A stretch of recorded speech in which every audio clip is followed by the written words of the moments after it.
আপনাদের ভালো লাগলে আমাদের পাশে থাকবেন এবং আমরা আপনাদেরকে পাশে রাখবো, এটাই আমাদের কাম্য। আজকে দেখতে পাচ্ছেন আমরা আরো কিছু ভাই এখানে আছে। আসসালামু আলাইকুম।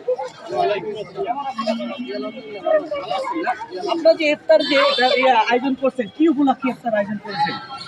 ইফতার উপলক্ষে আমাদের বাংলাদেশ জামাত ইসলামী সুশৃঙ্খল দল যেটা মাঠে মাঠে আমরা সুন্দরভাবে দাওয়াতি কাজ করতে পারি, এই জন্য আমাদের এই একটা দাওয়াতি প্রোগ্রাম আছে। আবাদের প্রোগ্রাম আমরা আপনাদেরকে সবসময় এইগুলো তুলে ধরার চেষ্টা করি। তাই দেখতে পাচ্ছেন একটি ট্রাক ভর্তি এখানে ইফতারের আয়োজন করা হয়েছে এবং ইফতার নিয়ে আসা হয়েছে।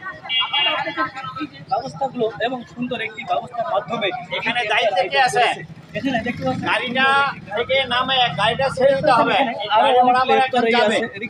ওদের আরেকটা দাওয়াত আছে, ঠিক আছে? দেখতে পাচ্ছেন এখানে ইফতারগুলো রাখা হয়েছে এবং সুশৃঙ্খলভাবে আপনাদেরকে ইফতারি করা হচ্ছে।